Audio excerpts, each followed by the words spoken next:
2020 hasn't necessarily gotten off to an amazing start in the gaming world. There have been some awesome announcements for sure, but I find myself just kind of bored with games lately. For as many things that look great, like the new console generation or the new Animal Crossing game, there have also been the disappointments of Warcraft 3 Reforged and the generally hollow experience of Dragon Ball Z Kakarot. I feel like I'm in a state of what I'll call video game limbo, where I know there are some great things coming out, but I haven't got anything new to play right now. I'm sure we've all felt this way at one point or another in our lives. That feeling of scrolling through your Steam library at 3 in the morning, looking at the hundreds of games you've accumulated through the years of sales, and just thinking, wow, I really have nothing to play right now. Well, this week I decided to tackle that feeling head on. This video is going to be a bit different from our usual fare. I'm not talking about news or the newest thing in gaming. Nope, in this video I'm going to be talking about how to push through that video game limbo, how to get over the indecision and the boredom, and why taking a trip into your game backlog is probably the best cure for this sort of thing. Gaming limbo can start at any time. For me, it's usually when I've been anticipating a game for a long time and it turns out to be a dud. I'll go back to Warcraft 3 Reforged for a second. This game was supposed to bring a classic into the modern era and reinvigorate the RTS and Blizzard fanboy crowds. Well, if you caught the last video I made, you know that it didn't exactly work out that way for a lot of people. The game was a dud. Nothing special, nothing great. My hopes were high and they got dashed as soon as the game went live. So instead of spending my time where I thought I was going to be spending it, I had a blank space that I needed to fill. Usually when I try to fill that gap, I just go back to something easy to pick up and play, like Rocket League. Drexel and I play that all the time. But this time, the blank space was deeper than that. I needed something more. Earlier this week, I had one of those experiences like I mentioned earlier. I was scrolling through my Steam library at 3 in the morning looking for something, anything, to entertain me. And then I decided to take a chance. I found Total War Warhammer sitting in my library from when I had bought it on sale a few years back.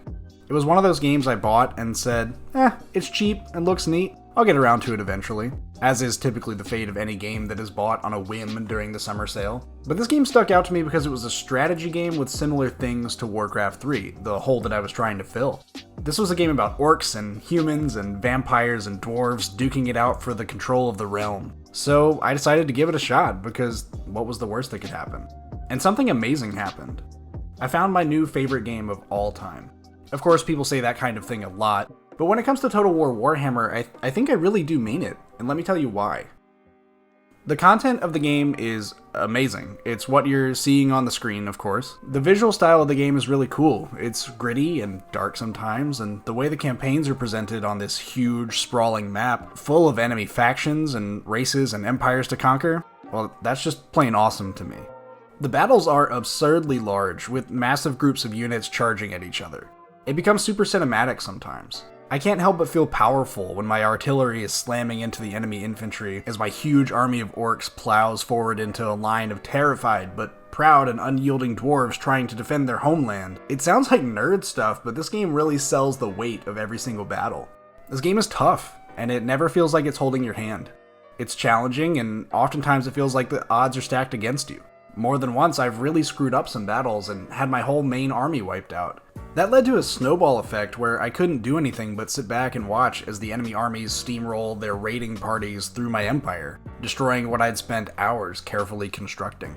So how is that fun? Why would I have fun building something for so long and enjoy myself while watching it crumble in front of me? I think it's for the same reasons people like to build sandcastles on the beach, knowing that the waves and the wind will inevitably wash it away. Sometimes it's just fun to try to leave your mark against impossible odds.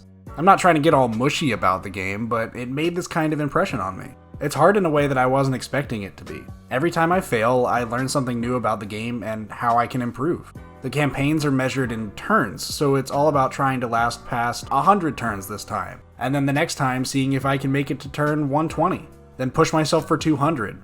It's all about being able to measure my progress and use those measurements to improve. This game helped me get through my state of gaming limbo because it made me forget about how bored and cynical I had become about video games. Video game limbo is just tough. It took a trip into my immense backlog to finally snap me out of it. Oftentimes I find myself not touching my backlog because it feels overwhelmingly large. I don't touch any of the games in there because I know I'll barely be making an impression. I also think there's this mentality in the hobby of video games where you have to play the newest thing because it's new and flashy and everyone else is playing it. This forces more and more titles into the backlog until it just becomes something so big you can't even figure out where to start.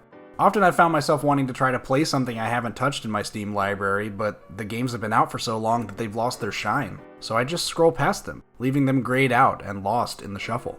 This week I learned that great games really do exist in the nether reaches of my Steam library.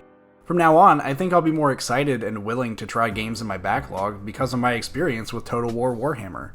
I've learned to trust my past self that bought a game on sale, and think of it as if 3 years ago Parker was planning ahead for future Parker. If you're like me and you find yourself in gaming limbo a lot because you set your expectations too high for things, I encourage you to play the games you've set aside. Go to the place where your expectations can't get in the way because you've forgotten what the expectations should be in the first place. I think you'll surprise yourself with what you might find. Anyway, thanks for sticking with me through this video.